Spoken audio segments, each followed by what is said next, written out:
The Black Russel Queen. I wanted to give a shout out to Ring IQ Boxing, and remember to tune in to the motherfucking relay. Welcome to the motherfucking relay. We're covering today's top boxing news. Ow!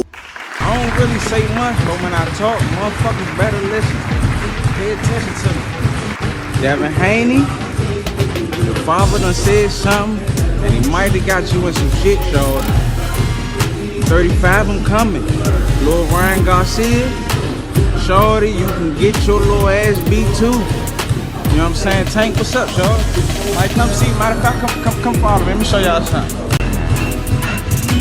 What that say? 43. 43? Stop playing with me. I'm coming to 35. It's real, y'all better get y'all shit together. Devin Haney has caught wind of these recent comments from one Mr. Gary Russel, WBC champion, 126-pound division, and Devin Haney had this to say. He says, dude been quarantining and still at 143, soaking wet. Mr. Russell too small. To which Gary Russell replied, 143 wet, all I have to be is 135 to meet the weight requirement for the commission to say the fight's a go. What's up? Appears that Gary Russell Jr. plans on making quite a bold move. He plans on going from 126 straight to 135, past 130 pounds. One might feel so inclined to ask, why is Gary jumping 2 weight classes? I mean, if he wants to move up, if he wants to try things out in a new weight class for whatever reason, maybe he can't make 126 healthy anymore, or maybe he just doesn't like the state of the division, he doesn't like what opportunities it has to offer, why not go up to 130? Why go all the way up to 135? Why? Gary being on the small side. And perhaps that's because the names are a lot more familiar at 135 than they are at 130 pounds. Oh, granted, 130 pounds has no shortage of talent, no shortage of champions. At 130 pounds, you have the WBC champion, Miguel Berchelt, the WBO champion, Jamel Herring, the WBA champion, Leo Santa Cruz, and the IBF champion, Jojo Diaz. There are champions there. There are fights there for Gary if he were to try to integrate himself into that weight class. However, none of those fights, any of those fighters would get the same reaction, the same fan response as a fight with the fighters at 135, who for all intents and purposes are a bit more popular. There is a lot more buzz, a lot more talk coming out of the 135-pound division as opposed to the 130-pound division. And I've no doubts this is what has persuaded Gary Russell to make the climb, make the jump to 135 all the way from down there at 126. The lightweight division, the 135-pound division, is a hotter, more talked about weight class than 130-pound division. Yeah. It is. At 135, you got Vasil Lomachenko, Teofimo Lopez, Devin Haney, Ryan Garcia.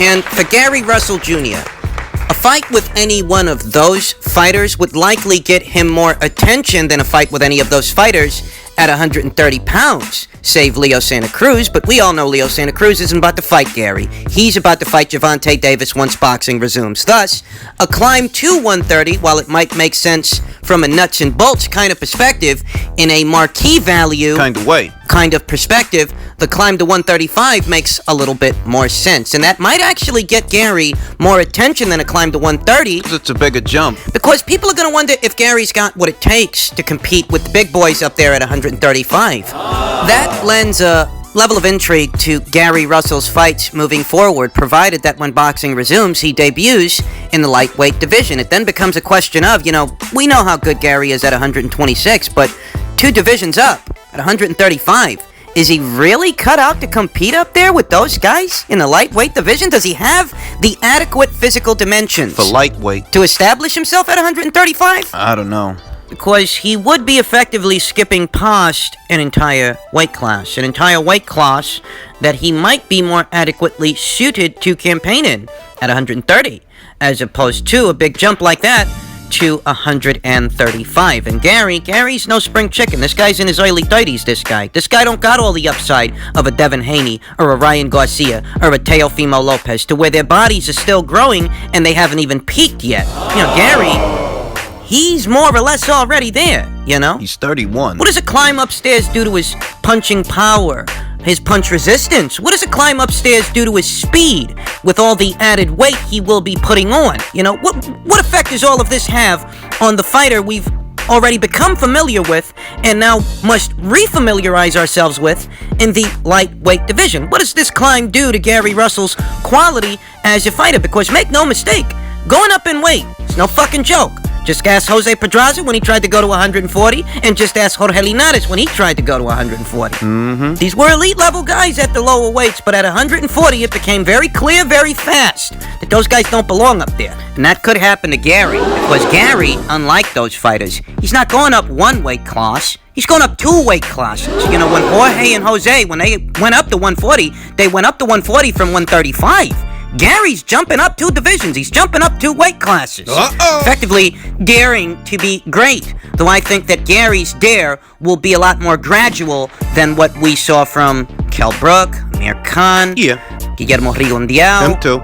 Mikey Garcia. I don't think that Gary Russell will find himself immediately plunged into a world title situation against an elite level guy at 135 pounds. That allows us to explore the next part of the conversation. If Gary Russell leaves 126 pounds, in all likelihood, he vacates his WBC title. And will proceed henceforth a contender, not a champion in the lightweight division. Won't have anything that anybody wants, anybody needs at 135 pounds. He won't have a belt. And Gary, God bless him, he's a great fighter. Yeah. Good champion. Yeah. At least at 126. But he doesn't have the buzz of a Ryan Garcia, a Teofimo Lopez, or even a Devin Haney, I dare say. Yeah, you know, he doesn't have the kind of marquee value to where simply fighting him is the incentive. So you go up to 35, there's nothing but guys up there that aren't on your side of the street. Devin Haney, he's with Matchroom. Ryan Garcia, he's with Golden Boy. Vasil Lomachenko and Teofimo Lopez, they're with Top Rank. You gonna fight? This is what comprises the upper crust of the lightweight division. The only guys on Gary Russell's side of the street in the lightweight division, BBC guys. Javier Fortuna, who's spoken for right now, he's going to fight Luke Campbell, and Gervonta Davis, who's also spoken for right now. He's supposed to fight Leo Santa Cruz. The most that Gary can hope for is that maybe since Gervonta has an affinity for fighting little guys that are moving up, he'll find time for Gary after the Santa Cruz fight. But for his maiden voyage, for his debut at lightweight, who does he fight? That's a question. And thereafter, even if by some chance he were to get the Gervonta Davis fight, even if by some chance he were to win that fight, you do realize that Gervonta Davis ain't no world champion at 135. He's not? He's holding a baby belt, the baby version of Vasil Lomachenko's title. In order for Gary Russell to participate in the biggest fights with the biggest names at 135, he'd have to cross the street, as the very biggest name at 135 right now is Vasil Lomachenko. You've already been there and done that with that guy, but at 135, he is the only unified champion. You fancy a tour of Top Rank for a rematch? Would you be willing to cross the street for a second fight? Huh? What if Teofimo Lopez beats that guy? What if he beats that guy, unifies 3 world titles in the process? Would you cross the street for Teofimo? Huh? Are you down to cross the street for Devin Haney, who's on the Matchroom side of things? Because unless your people can pay Devin Haney to cross the street, the only way you're gonna get that fight is by crossing the street yourself. And this is a factor, folks. I know you don't like to hear about the politics of boxing. I know that there are some of you out there that don't like to discuss this aspect of the sport. But this is an aspect that decides what fights happen and what fights don't happen, and why they don't happen. Gary has to be willing to cross the street to get certain fights with certain fighters if he's to make any kind of waves at 135. Pretty much. That's how the cookie crumbles. It ain't up to me. That's how it works. This is how it is. Gary also mentioned the name of Ryan Garcia, but let's be honest, folks, I don't think any of us are holding our breath to see Ryan in a fight like that anytime soon. For Christ's sakes, I don't expect to see Ryan Garcia in there with a Devin Haney for at least another 2 to 3 fights. If that. If Ryan makes it past Jorge Linares, in all likelihood, they'll occupy his time with development fights for at least another 2 to 3 matches. And I've got nothing against Ryan Garcia. I think he's got a high ceiling in terms of skill and potential in and outside of the ring. He has all the makings of what could be a star, a superstar in the sport of boxing. But if I'm going to be honest, no, I don't expect to see Ryan in there with anyone as formidable as Gary Russell or Devin Haney for that matter, for some time. I'm not expecting to see that. I mean, essentially what I'm communicating here is, while I may understand Gary Russell Jr.'s logic in moving up to a weight class that has a lot more buzz, a lot more sizzle than either 126 or 130 for that matter, while I understand the logic, it really isn't a one-size-fits-all solution to, Gary's issue. Gary wants to make waves. He wants to be a part of big fights, and that's where there are some big names. But what do you have to offer those big names? That's the question. To make the fights. We'll see what happens. The last leg of this conversation is that if Gary Russell leaves the 126-pound division and vacates his title, who catches it? Who is in a pole position to become the next WBC champion at 126 pounds? It does appear that Jesse Magdaleno and Kid Galahad are the number 1 and number 2 guys in the pole position to challenge for what could soon be the vacant WBC title. It's conceivable that the WBC would order a fight between them for what could be Gary Russell's old title upon moving up. Jesse Magdaleno, who was last in action on the top-ranked / Zanfer Promotions side of the street, and Kid Galahad, who was last in action on the Matchroom Sky Sports side of the street.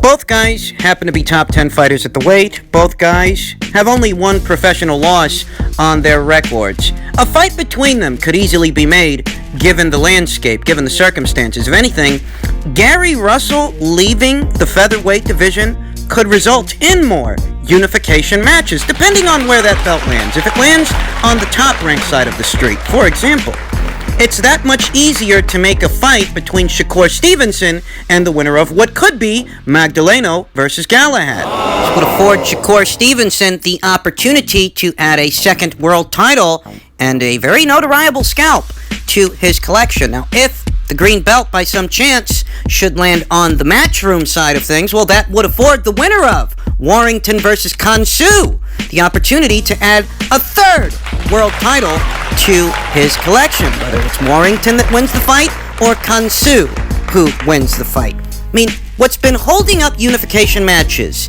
in this division are champions who just aren't that interested in unifying. Granted that Gary Russell wanted to fight Leo Santa Cruz for a very long time, but Leo Santa Cruz wasn't the only champion that was there. What about the other 2 guys? Josh Warrington expressed a desire to fight Gary Russell, but Gary, he didn't oblige him. All of this happened very recently. Gary Russell made it clear that he's a free agent. He's a promotional free agent, and in many ways, he's a network free agent. This guy ain't got no exclusivity contract with either Showtime or Fox. But if you're a free agent, then what was stopping you from crossing the street all these years to pursue the opportunity to unify that you weren't getting with Leo Santa Cruz? What was stopping you? That's the question. One way or another, if Gary Russell leaves this division and vacates the WBC title, it makes unification fights, unification matches that much more feasible, regardless of where that green belt lands, whether it lands on the top-ranked Zanfer Promotions side of things or the Matchroom Sky Sports DAZN side of things. One way or another, this is an opportunity to bring a sense of consolidation to the featherweight division, that we could see one face, one name, one champion at 126 pounds.